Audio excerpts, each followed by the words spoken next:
Welcome to Have a Kind Word with Yourself, a podcast that helps us to keep kind, creative, and connected. My name is Rose Kondo, and I'm your host. I'm a poet, a performer, an aspiring tiny house dweller, and I love connecting with communities. In each episode, I talk to a fellow creative about their work and some of the things that help them to keep well along the way. In every chat, I use the letters in the word kind to spark our conversation. Before we start, take a moment to think of something you did recently that you felt good about. We can be very good at focusing on things we think we messed up. I definitely count myself in this too. But it's a kind act towards ourselves to savor a moment of something we did that deserves a smile or a go me or a mental pat on the back. Just hold that in mind for a moment. Okay, let's get these kind words rolling. My guest today is Constance Menzies. Constance is the owner of Chocolatier Constance Popp, a gem of a chocolate shop in Winnipeg, Canada. Constance studied her craft in Montreal, and her shop in Winnipeg is a regular destination for tourists and locals, and it's always on my must-visit list when I travel over. Her shop is also Winnipeg's first cacao-bean-to-bar maker. Her chocolates have graced the gift lounges of the Golden Globes and the Toronto International Film Festival. Constance is the winner of numerous entrepreneurial awards and has been featured in dozens of national culinary media stories. She's also an innovator both with chocolate and other creative pursuits, including writing plays and poetry and producing events.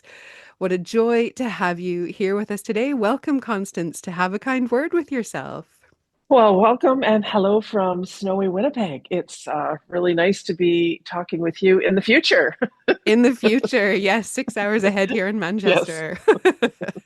Well, your future might be sun and a little bit of rain, but that's just Manchester. So, so Constance, what are some kind words that you have heard recently? Just a greeting. How are you? I love when Mm, people ask that. I try to ask it when I'm ready for time sensitive answer, like you've got to make the yeah. time for it. Because sometimes I think the question is just so very, it's just only a greeting, but I take it literally. I take it seriously. So how are you is such a nice personal way of just warming up to someone either you know or you barely know. And so, then you gauge what your answer could be, but take that opportunity to just to connect. Yeah, I love that. I love that there can be a lot found in both the asking and the being asked, that there's Mm. kindness in both of those. Kindness is a lot about connecting, but and in a positive way, like connecting, Yeah. not in a way that you're looking for a reason to antagonize someone, but quite the opposite. You're trying to ensure. For me, in my business and myself personally, relationships are everything. And I'm not just saying Absolutely. this at my age. I've become to realize how when I look back at my life, where Mm, I'm at now and where I want to keep going, how building and maintaining those relationships are key to everything. They're yeah. they're key to everything. Hmm. Yeah, I love that connecting has been a word that's popped up a few times already. And I wonder if you can remember how we first connected. Do you remember how our paths first crossed? Well, I feel like it was through the Winnipeg Fringe Festival for sure. I'm a fan of yours. Like I appreciate your performances and your writing and now your books, by the way. But Thank you. so I don't know how I fangirl you? Did I come up after a Well, it's performance? Like how did I or because I think I would have had my shop by then. And so did yeah. did you then come to my like I'm not quite sure how we actually very first time met. Do you Yeah, remember? I do. I actually do. So I had done a show at the Winnipeg Fringe called How to Starve an Artist, and you had come along with a couple of your colleagues from your shop, and we were stood around in front of the Manitoba Theatre for Young People afterwards, which is where Mhm. I'd performed, and I overheard someone say, I'm going to add Rose on Facebook. Oh, wait, I've already added her. And I look over and I was like, oh, are we connected on Facebook already? And then you told me your name. And I said, oh my gosh, I definitely know about you. And we just had the most lovely chat there.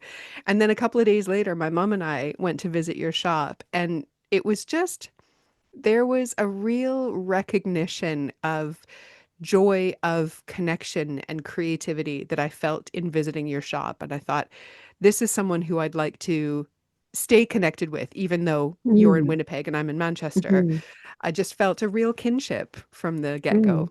I remember that. That was very good. You were on the stage. I think you even had a glass of water you were drinking or something, and we were sitting near the back. I do remember that performance. Yeah, because there's Yeah, been a few of them that I got to see over the years. But yes, I remember you had shorter hair. I did. And you said some very clever things, but maybe we were already Facebook friends before I think we were. I saw the performance, I think. Yeah. Anyway, Winnipeg. Yeah. Okay. We all know it. Winnipeg. Winnipeg is very small, everyone. So we Definitely. all And know then each when you other. come into like creative communities, it gets even tinier. But those connections last beyond miles and oceans and things, which is great. So we'll get into our kind of kindness chat in just a moment. But I was saying in the introduction about the fact that you have your shop, you do incredible innovations with chocolate and with food, but you do also a lot of other creative pursuits. And I wondered if there is something you love most about the creative work that you do.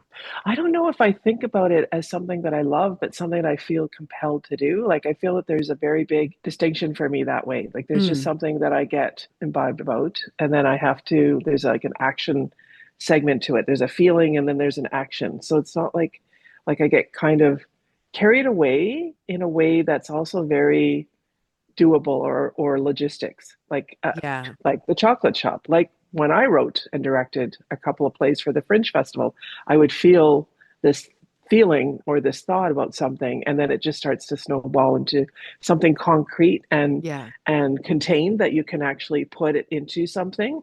And then but it starts off as your own personal idea in your heart, but it becomes everybody else. The chocolate shop and writing a play are too similar in some ways because they you kind of guide them along, but they're not yours entirely.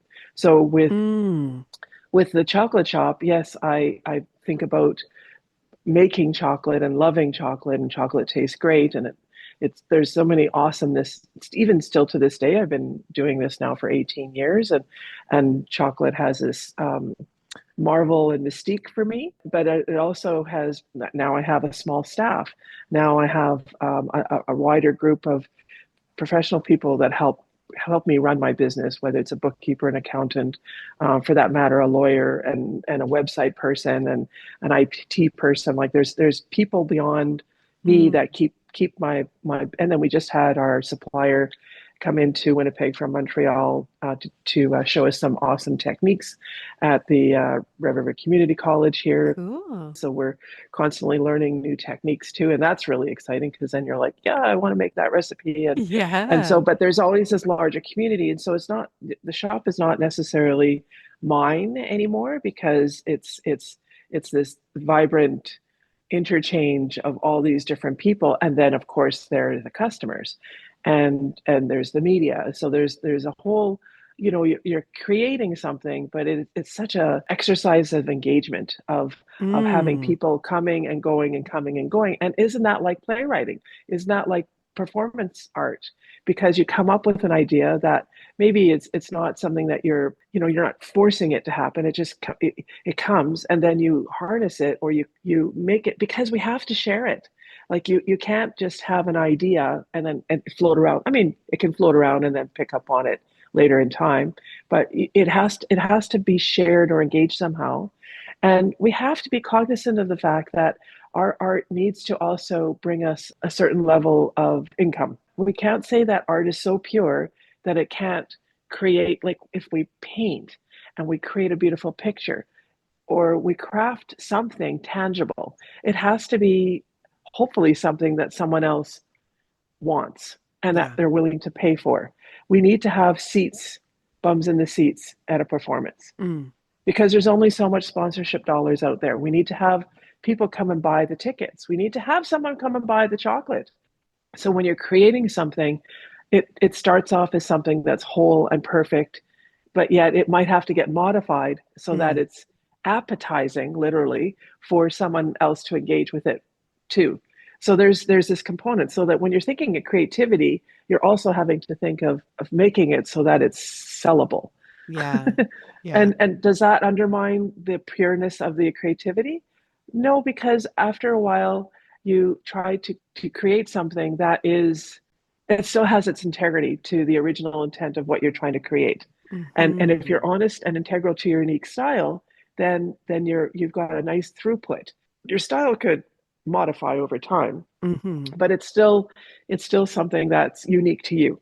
Does this check off the feelings of what it is that I'm trying to say or do or impart? Gosh, there's a lot in there. And I'm hearing so many different things about the experience for people, both Mm-hmm. in terms of the consuming, so kind of literally with chocolate, but then also with theater or performance, kind of consuming it as an audience member, but then the experience of that staying with people as part of that. I don't know, transaction is the word that comes to mind. And I don't mean that in a really Mm. financial way, although you did talk about, financial transactions. But there is a kind of relationship. There's a relationship there between creator and consumer or enjoyer or engager of the art for sure. But I also feel the arc of the experience from the inception of the idea that sparks that fire in your belly, you seem to have really gripped onto what then needs to happen, both for you to create it Mm-hmm. with integrity and to pay rent and buy groceries and live. Mm-hmm. There's something in there too about communicating value then to those who are consuming, that what you are creating is of value and should be, there should be some kind of payment for that. Ooh, okay. Well, we've got lots kind of laying the groundwork for us here, which is amazing. So we are going to jump into the structure of the chat that I have. So I've used the word kind to frame our conversation, and I'm using each letter in the word kind to Mm-hmm. stand for a word to give us a jumping off point. So the first letter in kind is K, and the word I've chosen is kitchen. And this feels very apt for this conversation. But more than creating food, I'd love to know what's in your creative kitchen in terms of creating kindness for yourself. Create kindness, Yeah. beauty, how things are arranged or where things come from or the colors of things. Like when I'm creating or writing or making something, it everything, everything from the start to the finish of where how things are stored. I went into an artist studio and she makes these really beautiful dolls, and she has the fabric that she uses are like things that she's collected over time, antique pieces and woolen pieces, like just gorgeous stuff. And so I went to go pick up the doll that I purchased, and I was astounded, blown away by how beautiful her studio was. Everything Mm, was just so beautifully arranged, and the shelving or the table that she worked on and the scissors, like everything that she had was also so very beautiful. And out of wow. this comes these beautiful one of a kind incredible dolls, you know. And it I just thought, oh, this is what it looks like from the outside looking in. Like, Yeah. you know, if people come in even to my commercial kitchen in my shop or my kitchen at my home, they're beautiful. And so this makes me feel like I can create more beauty, you know, Mm. or one way or the other, because I'm just surrounded by it. And it's not easy to be surrounded by beauty, but I make it work. So look at this doll. Look how beautiful she is. Oh, that is incredible. I've never seen a doll like that before. I'll put a link to this doll maker's work in the show notes, but it's just exquisite. It looks kind of otherworldly in a way. It's beautiful. Isn't it? People can create beyond beautiful things. But Yeah. her studio was almost as beautiful as that doll. Yeah, I love that. They're what I'm hearing you say about that too, both in terms of her studio, how you kind of keep your kitchen, whether it's in the shop or at home, or even how the doll was created, all of the different choices, like all of the different choices made to make that entire experience, and that there is a lot of detail, there's a lot of thought. That's so perceptive of you. Beauty is in the eye of the details. When you distill something, Mm, when you're writing something, your poetry, it's all about those little micro, tiny little details that are in the sense of poetry, it's creating something very succinct that has to then emote something larger. You're really trying to encapsulate, in my mind, I mean, poetry is defined in however myriad of ways, but it's distilling a grand amount of information into something small that's coherent, but it's detail. hmm. Like those words, that word was very selected, then the next one, then the next one. I love that. And I love what you were saying before about the similarities between theater and your shop and chocolate making. Because I'm Mm-hmm, seeing from what you're saying a kind of poetry in chocolate.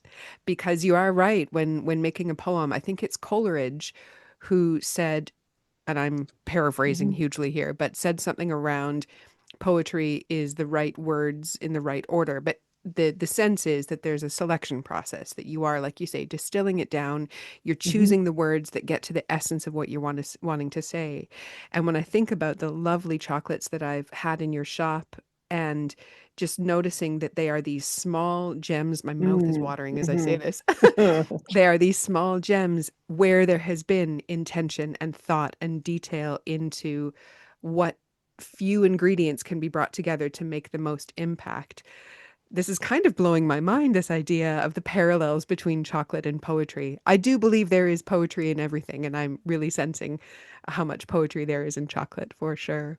There is a lot of poetry in chocolate. There may be an overall feeling when they look at them or when they eat them all. And that's okay. They don't need to know all of it, right? They got something.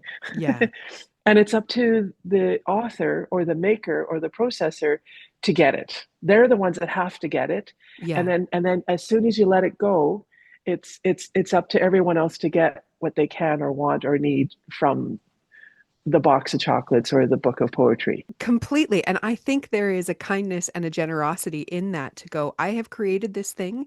I'm gifting it now out into the world. Take from it what you can, what you will, that is nourishing for you. A lot of what we've said so far links into the next letter in the word kind, which is Mm-hmm. I. And the word that I've chosen is inspiration. So where do you Oh, find inspiration? I love this question. I love because I it's been my mantra for my whole entire life that my inspiration derives from three principal sources. One is nature, probably no different from any other human on the planet, but trees, walking, skiing, biking outside, those things, those beautiful postcards of natural beauty. The chocolate shop, quite frankly, takes all my time and also a lot of my financial resources. So I travel a lot less since I've had my shop, but I still travel. And the one Sure. place we like to go to every year is beautiful Tofino, BC. Extremely beautiful. I write more because when you go from one place to another, Mm. creativity just goes boom. So nature is one big thing. Other people's art. I get so much pleasure and joy and also brain fodder. Just oh, that's an interesting way of looking at the world because artists have a way of reinterpreting reality. And I like to scramble that up and look at it from different points of view as well. Like I like to see it from their point of view, whether it's dance, whether it's poetry writing, whether it's theater, and then I find like it's like a drug. Like if I don't have a chance to engage in some form of art in however many days, or for sure how many weeks, I'm needing that connection. So I feel they use the word culture vulture. Like I'm like, yeah, that's me. Just and a lot of independent performance or work that's not necessarily mainstream. Some of it can be, but I do like original work or emerging works, and I do like works that are just something's a little bit askew about it. Yeah. And I do love the traditional stuff. I mean, the last time we were in London, Tim and I went to go to Globe Theatre, and we saw Richard III, and it was a great little spoof on, you know who, down south to where my country is, and Right. it was so clever. It was so fun, and it's so funny.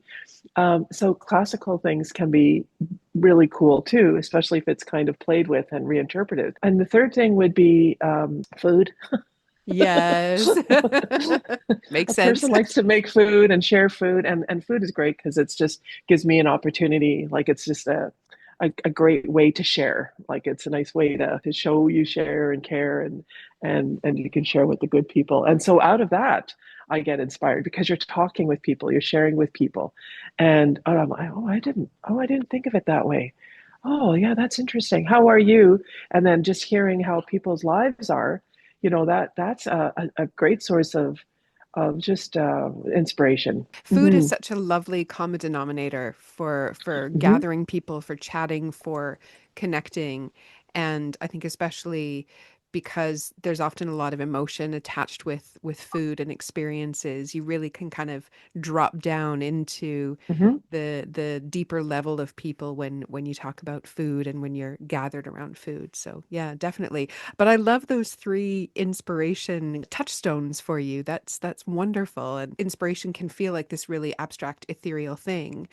And to know that you have sources that you can go to, not with a really fixed point of what you're going to get out of it, but you know you can go to nature to fill that part of you. You know you can go to a dance show or a theater show, Hmm. or you know that you can cook with people or go to for a nice meal. I think that that speaks to a real sense of reflection and self-awareness that probably has come over time. Oh yes, and it's not something that I decide ahead of time. It's just like you look back and you go, oh right, like, my local bookstore is having a reading from an author I'd like to hear more about. And so you go and you listen. Oh, that's interesting how they put this book together or thought about that. Or when you leave somewhere that fuels you, you want to go do more of it. And so then I look at what those are, and they seem to be around those kinds of subject areas for me. Food, how did chocolate come about? Like, I mean, I really, really, really do love chocolate, the smell of it, the taste of it. I don't know if you find this with the work that you do, but you can't really define it. Like you just do it. Yeah. You just are it. And I was in another field completely before. I hold a graduate degree in natural resource management, and I was an environmental manager for years. And then I would apply my art in my part-time time. But then chocolate took hold, and then I felt, oh, I could have a chocolate shop because I was renting kitchen space, spending a lot of money at the time on other people's studios making my chocolate and selling it. And then I thought, oh, I think I could afford this better if I had my own kitchen. And then it just started to snowball. I thought I could do this. So I found some space to rent and renovated it and made a commercial kitchen and a little shop in the front. And I realized that the front of the shop was similar to the set of the movie Chocolat. I can't do things that are not interesting for me. Thank you for sharing all of that. And there is a lot of thought and care just in all that you do. It's really remarkable. The next letter in our word is N, which the word I have chosen for that is noticing. I'm curious about what you are noticing about kindness in particular these days. Well, I'm sure a lot of people would think along the same lines, is that there seems to be less of it at the surface, except for I'm still seeing, again, when it's person to person contact, there's a lot of awesome kindness, neighbor to neighbor or person to person. When you are engaging with somebody for real, you're looking into each other's faces and you're looking into each other's eyes. And there is a connection that people will be generally kinder, even when you're going through the checkout stand. I often ask the cashier, how's your day going? And Yeah. then all of a sudden they're like, what? Oh, good, thanks. Oh, mine too. Great. Just a little bit of that connection of just a little question. But so you have to extend kindness too. So not only are you in person, but you've got to try to extend it. So when, social media, we always criticize social media. I think that there are some definite good aspects to social media, but one horrible aspect is that we don't have that person to person contact, and so we're a lot more harsher. And then it becomes normalized, and then it becomes okay to be rude as opposed to kind. I just don't get the true merit of being unkind or crass towards people. And if you just because you don't know them, or you'll never know them, or you'll never see them face to face, that just is a very poor excuse and a bad commentary of our time. Even on my own social media page, I'll post, "Oh, there's so much rain in January," and I couldn't believe how people were calling me out on that, as if I was. What did one person say? That I need to pay it. I need to get real. That climate change is has always happened, and I was just like, whoa, whoa, Whoa. like simmer down, dude. I was like, you don't even know me, and you're, how do you like? I still don't get how people feel that they have the right or the entitlement to attack someone, even when Yeah. you're being kind and Honestly, neutral about something. It just blows my mind every time this happens. it's really tricky. Social media is coming up a lot in these conversations. There is something about that differentiation between the in-person and the online that I think is Hmm. still with us from lockdown, because of course there were Hmm. issues around social media and vitriol and wickedness and that kind of Hmm. thing Hmm. before the pandemic. But having cloistered ourselves for so long to protect ourselves Hmm. health-wise, to be still re-emerging from that, we are quick in some ways as humans, but we're also slow in some other ways. We're still coming to grips with that about being out in person and seeing all of those micro clues about how someone reacts to something in person, whereas all of that is absent online. The way someone's shoulders might tense, or they might be kind of, picking at their nails or something to show a bit of anxiety or upset, not seeing that online, and then not having to face the real impact That's of a it. comment. Yeah. How do we feel like by not facing someone, it's okay to be unkind? Like, where does that come from? So how do we get to the source? You can't just say, well, just don't be rude. But how do we get to that? Where does that start? Has that always been part of who we are as humans? Like, when in Jane Austen time, like, I'm sending a letter, I'm letting them know I'm going to rip into them. Can you Yeah. imagine if she wrote like that? Like, so I just wonder where does that come from that we could take the care to address it at a Yeah. much deeper and better level, other than just legislating it out, Yeah. or like having all these IT people just finding ways to minimize that, because it's out of hand, and it's really harmful, Yeah. because now what it has done, it has fused itself to a lot of leadership, and now the Yeah. leaders are voicing these unkind words, and kids are seeing this, organizations are seeing this, and it's infiltrating to the point where it's really okay to be rude to everybody all the time. Like, it's stop.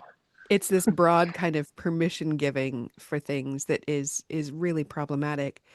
And as you're saying that, there's this, on the one side you go, oh, like how do you like it feels this sense of dread and despair. And I'm also then thinking of what you were saying right at the beginning of our chat about someone saying, "How are you?"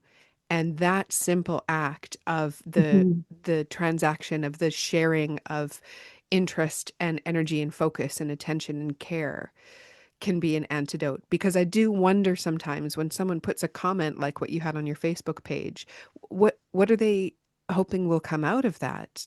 If maybe that makes them feel a little bit better to feed their cynicism, okay, but it isn't a pleasant experience for you. So Mhm. what's the end game there? Whereas when you're at the checkout and you say to someone, "How's your day going?" You know that that's going to plant a little seed of connection, and then on you go with your day. So, And not to put an over amount of responsibility on yourself as a word creator, as a performance artist, or myself as a maker primarily. Um, the best thing we can do is be true to what we do, how we do it, And I feel good about that. Like I say to my coworkers that we're lucky that we're making something that makes people feel good. We're lucky that we get to do that. All you could do is emanate the good, the kindness, Yeah, right? It's not your responsibility to correct the world and out rude the people, and but feel that you it makes a difference when you're in the checkout stand or what the work that you create. That there's maybe you're not creating things that can lead to kindness, but how you do it and how you relate to each other makes the world of difference. And so that, just having a podcast like this, it puts it out into the ether zone for the good people. And that's I it. think that that already has its own merit. And we have agency over that. And I think there's a way of knowing, okay, if this is the way that I can contribute or be of service, I will look after myself in doing it, and I will really let that be my North Star, really let that drive me. Mm-hmm. And that fits nicely too with our next letter, which is the final letter in the word kind, which is D, and the word is dream. And so, with all Hmm. of this in mind, Constance, what do you dream of for kindness in the future? And that can be inwardly and outwardly.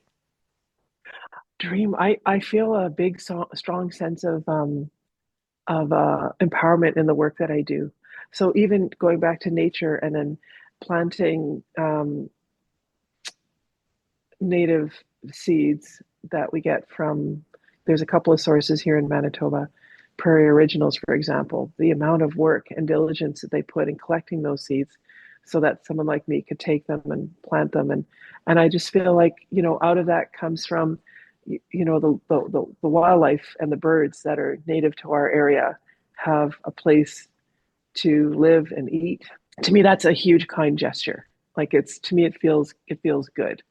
And so, when I go and I support my fellow artists, I'm supporting, I am showing support, and I'm celebrating the work that they're doing, and I'm telling people about it. Did you see that show?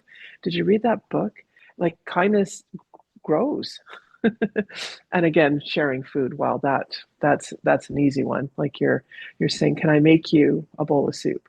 And to us, for us, we put a lot of care into that. Like we save all of our clippings throughout the years and throughout the year, and we freeze it to make our broths, to make our sauces.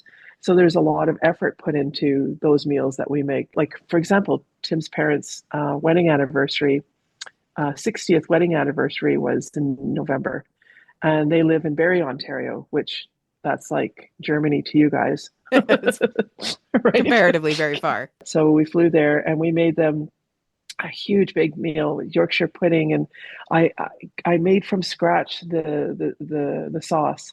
We made these awesome carrots. There's this chef in Winnipeg that makes these gunpowder carrots, Oh, and so the night wow. before we got there on the Friday, and the Friday night I made this. You can simmer up some sugar, melt it right down, and then pour it onto tin foil. And I poured it onto some spices, and then you crunch it, and then you crumple it over the carrots the next day. It was delicious. So we put a lot of effort in each of the little components, and mustard seed. Put mustard seed into potatoes. People go wild over Ooh. that. We flew in, made the dinner for everyone, and flew out, and we're still talking about it. I, oh well, my mouth is watering again because that just sounds incredible. But the attention and the service Mhm. and the love and the care and Detail. yeah, the detail. And I think what you were saying too about kindness, it's not a fixed thing. It's ever evolving, it's ever growing. And I've had a thought as you've been talking as well, Constance, that I think kindness is sometimes seen as weakness. And I think that comes from people Oh, where cynicism is their default, where bullying or malice might be their default. And of course, we're seeing that in a lot of powerful people these days. And I think that there is a fear, perhaps, I'm speculating, that there's a fear that kindness will drain things from them, that it's only one way, that it's only giving and you get nothing in return. And wow. everything that you've just been saying about that meal and about the ways that you find inspiration feels like it is both putting into the world and Oh, resourcing you yeah. and nourishing It's you powerful. It's and empowering. exactly, yeah.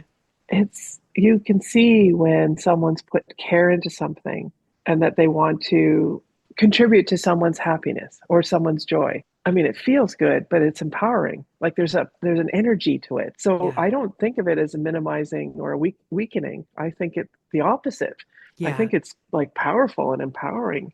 You know, you're helping, you're supporting, you're lifting up. It grows. it does. Let's just fuel the world with kindness. Oh, Yeah, I think it's awesome that you have a podcast with this theme. It just seems so it makes sense for the sake of it, as opposed to let's try to combat that. No, we're not combating anything. We're just doing what we're doing in a good way and sharing it with the people. That's dreaming. That's living, right? definitely. That's really beautifully put. Oh. We're coming to the close of our chat, and I could just crawl through the laptop and come and sit with you and chat for hours, but alas, we will wrap this up. I have a couple more questions.